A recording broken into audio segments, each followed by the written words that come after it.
कब्र के अंदर के हालात। एक बार खुतबे के लिए खड़े हुए, लोगों से पूछा, ऐ लोगों कुछ पूछना है मुझसे पूछ लो, कुछ पूछना है मुझसे पूछ लो। एक साहबी हजरत अब्दुल्ला, उन्होंने पूछा कि या रसूल अल्लाह सल्लल्लाहु अलैहि वसल्लम मेरे बाप कौन है, मेरा बाप कौन है। लोग उनको ताना मारते थे। हुजूर सल्लल्लाहु ताला अलैहि वसल्लम ने फरमाया अब्दुल्ला तेरे बाप का नाम हुज़ाफा है, हुज़ाफा है। और तहकीक के बाद यही बात साबित हुई, उनके वालिद अब्दुल्ला बिन हुज़ाफा, हुज़ाफा उनके वालिद थे। हुजूर सल्लल्लाहु ताला अलैहि वसल्लम को इसकी भी खबर है कौन किसका बेटा है, इसकी भी खबर है। अब बाद वफात की बात भी मैं बता दूं, क्या हुजूर सल्लल्लाहु ताला अलैहि वसल्लम को उनकी वफात के बाद की खबर होगी कि नहीं होगी? रसूल करीम सल्लल्लाहु ताला अलैहि वसल्लम को वफात के बाद खबर है या नहीं? हयात बादल ममात, ये मेरा खुद अलग एक उन्वान रहेगा, हयातुन नबी। लेकिन हुजूर की वफात के बाद वो अपनी उम्मत को जानते हैं कि नहीं जानते? अजीज़ान गिरामी, एक सहाबी कहते हैं हुजूर सल्लल्लाहु ताला अलैहि वसल्लम से, उन्होंने अर्ज किया आका मैं आपसे करीब होने के लिए क्या करूं? हुजूर सल्लल्लाहु ताला अलैहि वसल्लम की वफात के बाद की बात पूछ रहे हूं। हुजूर ने फरमाया तुम कसरत से दुरूद पढ़ो, कसरत से दुरूद पढ़ो। उन्होंने पूछा, हर उस सहाबी ने अच्छा किया जो पूछा। इस जमाने में वो फतवा भी दिया जा सकता है। उन्होंने पूछा या रसूल अल्लाह सल्लल्लाहु अलैहि वसल्लम क्या आपकी वफात के बाद, मौत के बाद मेरा पड़ा हुआ आप तक पहुंचेगा? यही तो सवाल है दूसरों का। और उन्होंने सुन्नियों का बोझ भी हल्का किया, कोई शक में ना रहे। हुजूर पाक सल्लल्लाहु अलैहि वसल्लम ने जवाब में भी इतना ही नहीं फरमाया पहुंचेगा, बल्कि यूं फरमाया उस सहाबी को, वो और लोग हैं जिनके मरने के बाद हड्डियां गल जाती हैं, जिस्म सड़ जाता है। इन्नल्लाह हर्रम अलल अर्दि अन तअकुल अजसादल अंबिया फनबियुल्लाहि हय्युन युरज़क़। अल्लाह के नबी फरमाते हैं, हदीस है, बेशक अल्लाह ने जमीन को हराम कर दिया है, वो नबियों के जिस्मों को खा नहीं सकती। अल्लाह के नबी जिंदा होते हैं और रिस्क भी दिए जाते हैं, उनको रिस्क दिया जाता है। तुम जो दुरूद पढ़ते हो सिर्फ पहुंचता नहीं, मेरे आका फरमाते हैं जिसने दुरूद पढ़ा मैं उसे भी जानता हूं, उसके बाप को भी जानता हूं। पढ़ो दुरूद मुबारक। अल्लाहुम्मा सल्लि अला सय्यिदिना मुहम्मद व अला आलिहि व अस्हाबिहि व बारक व सल्लम अबदा। रसूल करीम सल्लल्लाहु ताला अलैहि वसल्लम फरमाते हैं मैं उसको भी जानता हूं, उसके बाप को भी जानता हूं।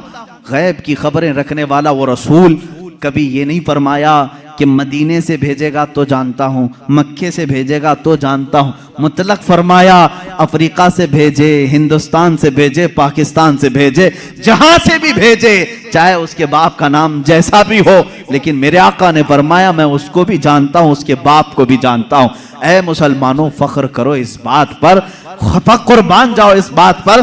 एक दुरूद ऐसा है, एक इबादत ऐसी है, जब हम यहां पढ़ते हैं हमारे बाप का तज़किरा मदीने में हो रहा होता है। मेरे आका की जालियों के सामने हमारे बाप का नाम तक पहुंच जाता है। इससे बड़ी खुशकिस्मती तुम्हारी और क्या हो सकती है, जब नबी को फरिश्ता जाकर यह बता रहा हो या रसूल अल्लाह फलां का बेटा फलां अभी दुरूद पढ़ा है और आपकी बारगाह में पहुंचाया जा रहा है।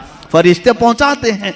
बाज वो हैं, हुजूर फरमाते हैं जिनके दुरूद को मैं खुद सुनता हूं, बाज वो हैं जिनके दुरूद को मैं खुद सुनता हूं, और बाज वो हैं जिनके दुरूद को अल्लाह के मलाइका फरिश्ते मुझ तक पहुंचाया करते हैं।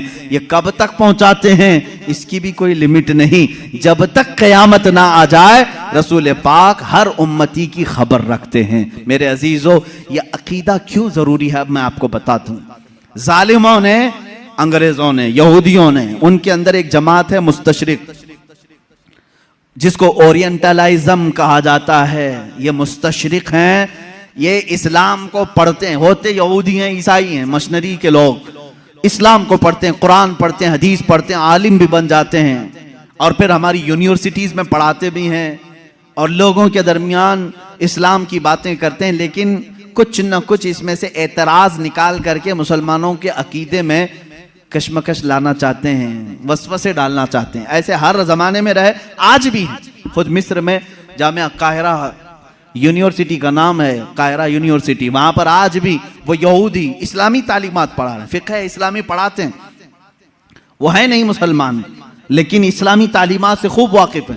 और उन्होंने, एक गोल्ड ज़हर नाम का शख्स था जो मुस्तशरिक है, उसने किताबें लिखी, वो हदीस भी और कुरान की तफसीर भी जानता था। हैरत होगी आपको, दुनिया की सबसे बड़ी डिक्शनरी हदीसों को तलाशने के लिए बड़ा मसला था कि कौन सी हदीस कहाँ है, बुखारी में है कि मुस्लिम में है, मिशकात में है, तिरमिजी में, अबू दाऊद में, नसाई में, इब्ने माजा में, हदीस की हजारों किताबें, कहाँ कौन सी हदीस मिलेगी।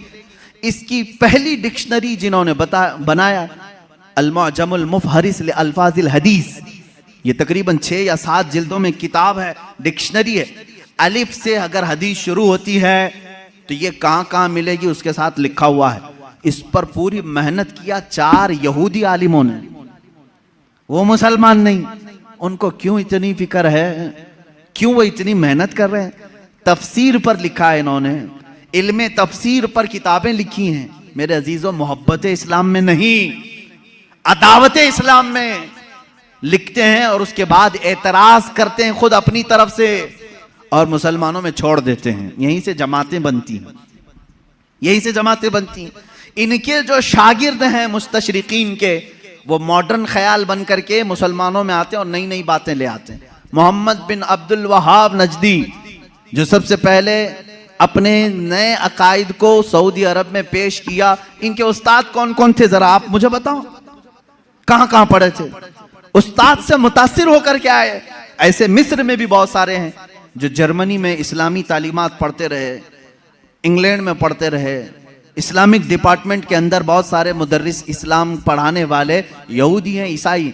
ये भी नहीं कि छुप करके, बल्कि वो जाहिर भी हैं, वो कहते भी हैं हम ईसाई हैं, हम यहूदी हैं, लेकिन इस्लाम को हम पढ़े हुए हैं एज ए नॉलेज, एक दिरासा के तौर पर।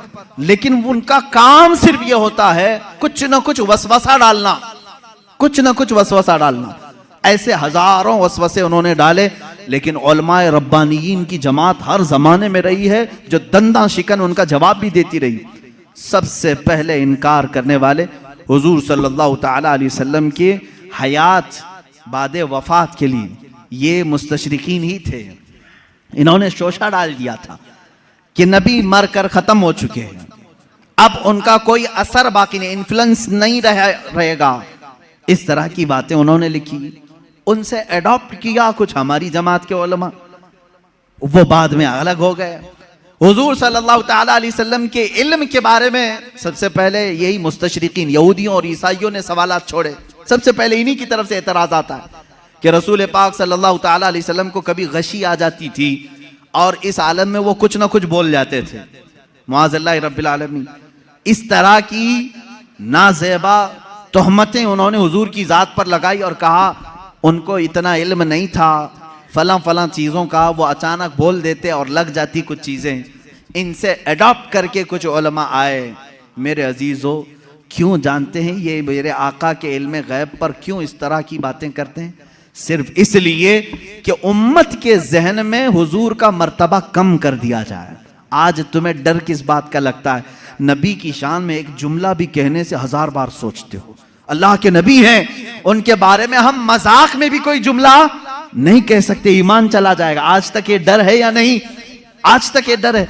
लेकिन ये चाहते हैं कि उनको भी आम इंसान की तरह पेश कर दें, उनका भी मजाक हो सकता है। तो जब उम्मत मजाक को सहना पसंद कर लेगी तो समझ लो कि तुम्हारा रिश्ता खत्म हो गया, अब तुम्हारा इस्लाम ही खोखला हो गया। तुम नबी की हर बात को मजाक में भी ले सकते हो। अरे उन्होंने यूं ही कह दिया होगा, कभी बशरियत में ये भी बोलते थे, कभी वो भी बोलते थे, उनकी बातें ऐसी थी। मुआज़ल्लाह रब्बिल आलमीन।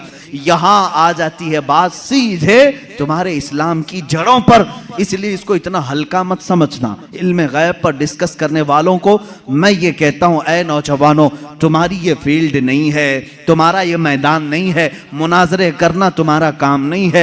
बस इतना तुम अकीदा रखो, हम इस मसले में कोई गुफ्तगू नहीं करना चाहते। मेरे रसूल को इतना इल्म था जितना मेरे मौला ने दिया था। रब ताला जाने कितना दिया था, रसूल जाने कि कितना लिया था। बस इस पर तुम अपनी गुफ्तगू को खत्म कर देना। दूसरा कोई भी शैतान तुम्हारे पास आए, मैसेज करे, रसूल को इस बात की खबर नहीं थी, रसूल को उस बात की खबर नहीं थी, तुम हर एक के डिबेट में मत बैठना। शैतान गुफ्तगू में लगा करके तुम्हारा ईमान सल्ब करना चाहता है।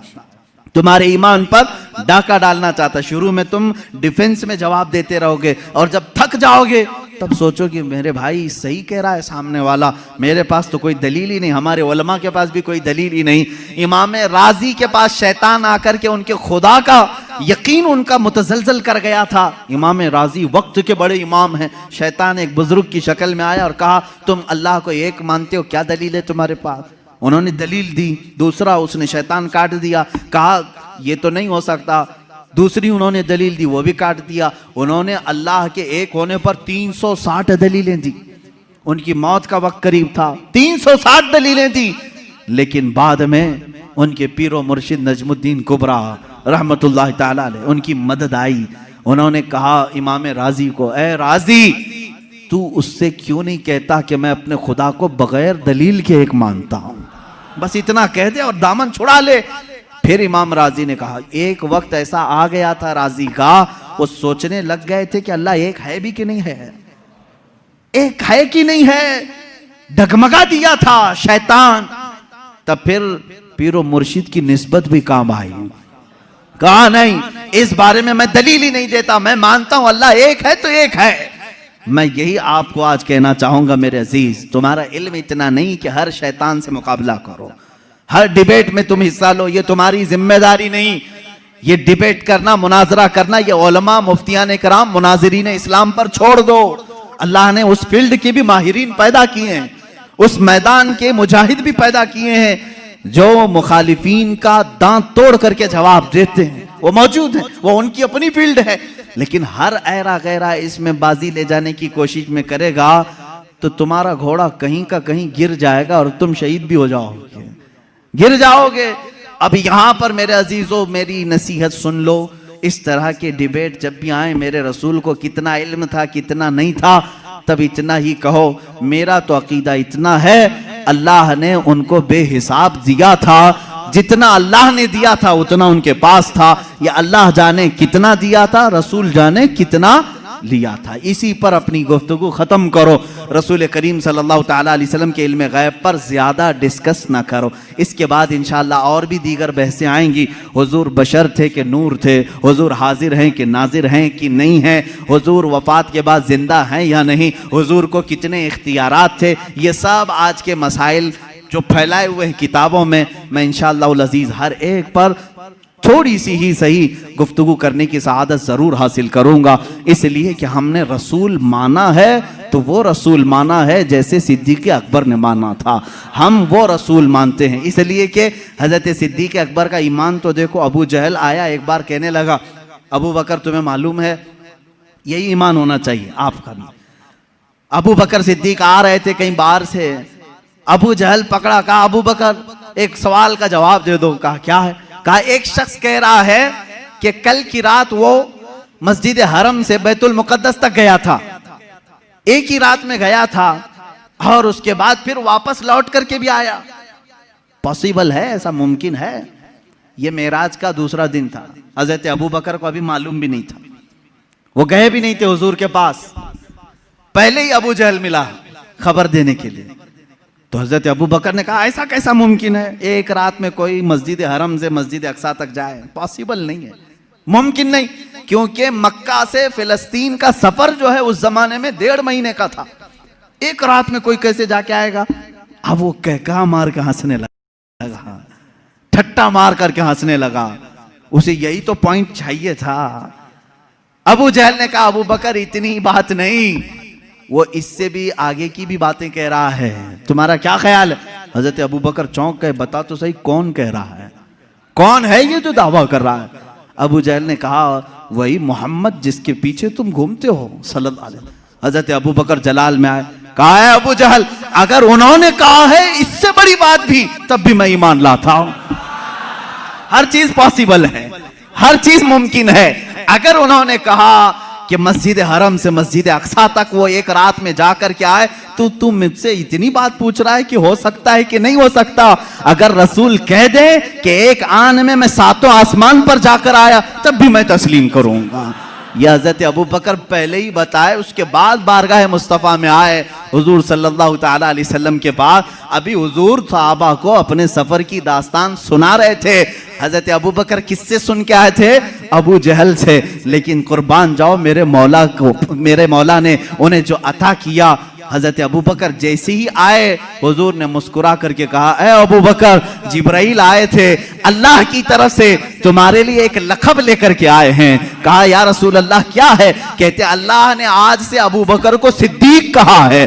सिद्दीक उसको कहते हैं जो सच्चाई की तस्दीक करता है, जो हर सच्ची बात को एक्सेप्ट करता है। हजरत अबू बकर अभी हुजूर से सुने नहीं, दुश्मन से सुने हैं, तब वो इकरार कर रहे हैं, ए जालिमो, तुमने मुहद्दिसीन से सुना है, औलिया कामिलीन से सुना है, सहाबा ताबईन से सुना है कि रसूल क्या क्या जानते थे, फिर भी इनकार कर रहे हो। हजरत अबू बकर ने अबू जहल से सुनकर के भी इनकार नहीं किया। अल्हम्दुलिल्लाह हम सिद्दीकी ईमान रखते हैं कि हमने अपने औलिया कामिलीन की जुबान से सुना कि रसूल मा काना व मा यकून की खबर रखते हैं। हमारा अकीदा भी यही है कि रसूल मा काना व मा यकून की खबर रखते हैं। वह अव्वलीन के भी आका हैं, वह आखिरीन के भी आका हैं। वही है यासीन, वही है ताहा, वही है फुरकान, वही है अव्वल, वही है आखिर। मेरे आका की जात पर ये सारी चीजें मुंतहा हैं। अल्लाह रब्बुल इज्जत हमें अहले सुन्नत व जमाअत के सच्चे मजहब पर कायम व दायम रखे।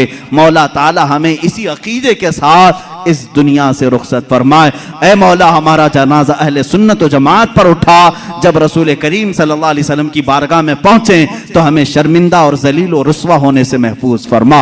व आखिरु दावाना अनिल हम्दुलिल्लाहि रब्बिल आलमीन।